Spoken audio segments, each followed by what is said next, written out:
Hi everyone, hope you are doing well from wherever you're watching this channel, depending on your time zone.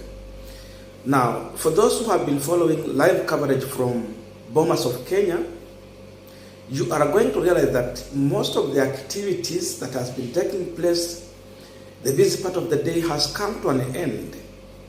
The tables that has been busy throughout, now they are empty. That points to one thing that iebc has done with the issue of verification of the result at the Bomas of Kenya. So the remaining thing is for them to announce the constituencies that they have not yet announced, and then announce the whole world and to Kenyans the next president of the Republic of Kenya, the fifth. And while this has been going on, there are activities that we are seeing going on across the country, and it makes me remain wondering. Because this night, there are people who are celebrating in Raila Odinga's stronghold. You go to Kisumu, you will find people celebrating. You go to Nairobi, there are people who have been celebrating.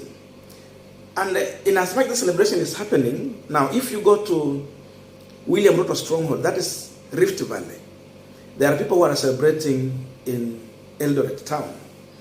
So, celebration in Raila Odinga's stronghold, celebration in William Ruto's stronghold. And the question is, so who is the winner in this election? I wanted to watch this video shortly, then after this we want to continue, because there are serious issues I want us to check on. Number one, the issue of the remaining 50 constituencies that has not been announced. Which areas are these? Whose stronghold? That's what we want to look to. And then what does this mean for William Ruto and Raila Odinga? Then number two, we will also look on the numbers in the National Assembly and the Senate and number of governors as far as Kenya Kwanza and the UDA has managed. Kenya Kwanza and Azimio have managed to gun. So watch this video. The one from Nairobi and another one from Rift Valley. So the Nairobi one is for Raila, ile ya Eldoret ya William Samoei Ruto. Then we continue.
Now we are continuing with the final discussion, but just a quick request. You might be watching this channel, but you're not yet subscribed. So my humble request, please consider subscribing so that another time, once we release a video like this one, you will always get notified. Again, to all our channel subscribers and anyone who comment, I must say thank you so much for your unconditional support. Again, I'm going to give this video a thumbs up so that YouTube can recommend the videos to more viewers.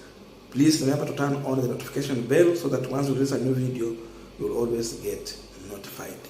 Back to our discussion. Now, before we check on the issue of the remaining constituencies, let us go straight to the National Assembly. And this is how Azimio and the Kenya Kwanza has performed. Number one, Kenya Kwanza has managed to get 159 members of parliament, and the Azimio La Umoja has managed to get 162 members of parliament. That means Azimio has won as far as the issue of National Assembly is concerned. So they command numbers.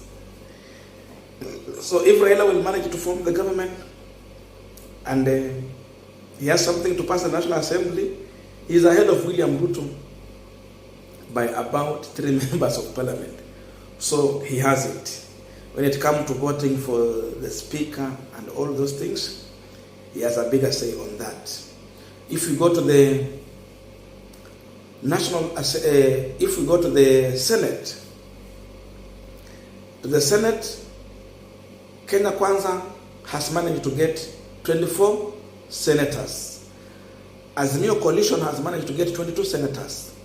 One senator is unaffiliated to any of the two coalitions, neither Azimio or Kenya Kwanza. So, whoever will form government maybe will have this pending senator when you are affiliated. So that means Kenya Kwanza has performed better. They have 24, Azimio 22. If Azimio will form government, then the other one will go to the 22 or 23. That is how far they are performed. If you come to the issue of governors, so far Azimio has managed to get 21 governors, and the Kenya Kwanza has managed to get 21 governors, equal, 50-50, total 42. They are pending about 5 governors. Here are compiled, but we know the issue of Kakamega County and the issue of Mombasa County. The election will come soon. Is it on the 23rd or what? So far, that is how the Azimio and the Kenya Kwanza has performed in the National Assembly, Senate, and the governors. The business at the Senate is not that much needed, but you will appreciate that for you to lead, you need to control the National Assembly. So Azimio have it right. Looking into these numbers, you will appreciate that whoever will win this election will defeat the second person with little amount of votes. It won't be a landslide. It will be very close, neck-to-neck difference.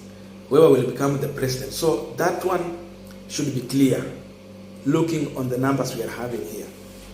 Now, I want us to go to the issue of the remaining 50 constituencies.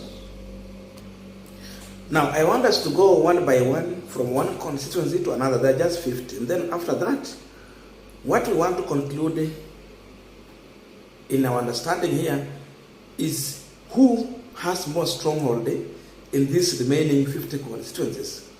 So that you can tell if William Ruto is going to win the way he is still leading as of now, or Raila Odinga is going to overtake him. So we want to go one by one, and you can write in the comment section, you tell me which constituencies are Raila Odinga's stronghold, count and tell me how many, and which one is for William Ruto, and which one is battleground.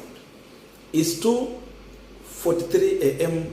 Monday morning, and we are waiting for presidential result in the following constituencies to be announced. Then it's a wrap. Pending constituencies. Number 1, Prison. Number 2, Kilifi North. 3, Kilifi South. 4, Malindi. 5, Magarini. 6, Bura. 7, Lagder. 8, Safi. 9, Wajir North. 10, Wajir East. 11, Eldas. 12, Mandera West. 13, Banisa. 14, Mandera North. 15, Tigania East. 16, Tharaka. 17, Runyenjes. 18, Kinango. 19, Githunguri. 20, Turkana North. 21, Loima. 22, Turkana South. 23, Kapenguria. 24, Kacheliba. 25, Pokot South. 26, Samburu East. 27, Kwanza. 28, Mosop. 29, Eldama Ravine. 30, Bahati. 31, Narok North. 32, Narok South. 33, Narok West. 34, Kajiado East. 35, Kajiado West. 36, Bumula. 37, Kandui. 38, Webuye East. 39, Tongaren. 40, Matthias. 41, Budalangi. 42, Alego Usonga. 43 Nyakach, 44 Karachuonyo, 45 Mbita, 46 South Mugirango, 47 Borabu, 48 Ruaraka, 49 Stureh, 50 Madari. Those are the remaining constituencies that has not been announced. We are talking about constituencies that have not been announced, not the one that have not verified, because verification has been finished. So it's just a matter of announcing. Now, as this result is coming out, William Ruto as of now is standing at 6,081,043 votes. Raila Odinga is standing at 5,734,314 votes. A difference of 346,734 from William Ruto to Raila Odinga. With what I have read here, it is easy to understand what is going on. And one need to appreciate that in these remaining constituencies, Raila Odinga has more than 20 strongholds. He has more than 20 strongholds. Constituencies that he knows he is going to gain more votes than what William Ruto should anticipate. Number two, you are going to appreciate that William Ruto has about 7 constituencies in this remaining 15 as his stronghold that is going to gain more votes compared to what Raila Odinga is going to get. Again, you will appreciate that we are remaining with about 20 battlegrounds. That means it is 50-50. Raila can get half, William Ruto can get half. And when I'm talking about this battleground, I'm adding some of the constituencies in Bungoma County. Sababu wakati tunaongea mambo ya Tongaren constituency, tunaongea mambo ya Kandui and Bumula, Webuye West. This one even nimezieka kwa battlegrounds. So I'm putting even those ones on that side, not on Raila Odinga side. Though we know Raila might get more compared to William Ruto in some of these constituencies. So let us put it like that. Raila 20, Ruto 7, battleground 20. So that should tell you something. Number two, you will appreciate that in some of these remaining constituencies, there are some of them which are popular constituencies. Kama hizo Nairobi, Ruaraka, Stureh, Madare, those ones. Raila Odinga has more of these popular constituencies which has more votes to come from. So he's anticipating to get more votes in those constituencies. And another thing that we will appreciate that in this 7 stronghold of William Ruto, it is not popular apart from kama ile ya Bahati, because huko ni somewhat cosmopolitan. Bahati sababu iko Nakuru. Most of William Ruto's stronghold in these 7 constituencies, they are not popular constituencies.